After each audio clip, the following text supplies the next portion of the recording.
They roam free, into backyards, through fields, and into crops. For some, they're cute. For others, they're a menace. And now local farmers are speaking up.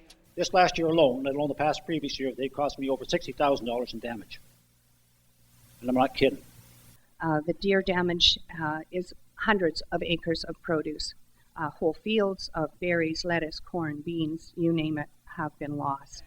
About a dozen speakers turned up on Wednesday at a CRD committee to voice their concerns about the growing deer population on the South Island. What we are going to be examining today is specifically whether to formulate a citizen advisory committee to provide us with the information we're going to need to make a decision as to whether to proceed with it or not.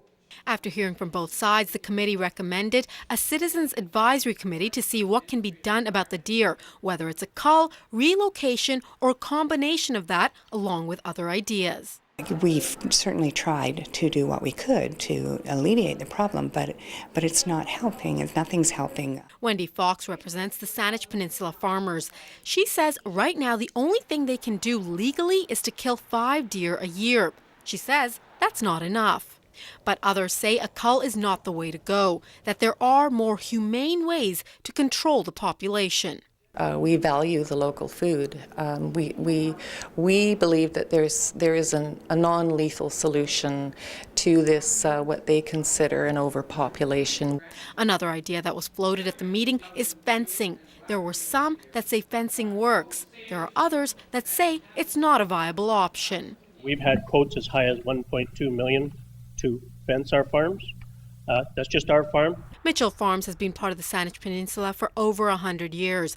And for the last few years, this farm has had to find ways to cope with the growing deer population. Terry Michell says they've even gone as far as having employees go out until 2 or 3 in the morning shooing away deer.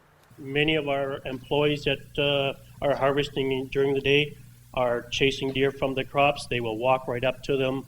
We chase them out. And the reality for some farmers is to plant less. Ray Galey says he's going to leave about 25 acres unplanted this year, and that's going to hurt his bottom line.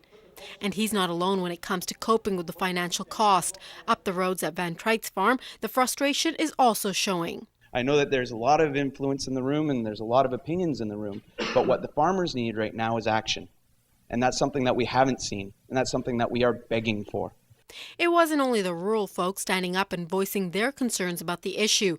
There were many people who live in residential areas that spoke out about finding a solution that did not involve a cull.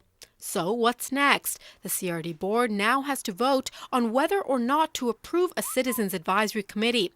If it is approved, that committee will be comprised of a wide range of people, from farmers to experts to urban residents. In Victoria, I'm Chita Singh for The Daily.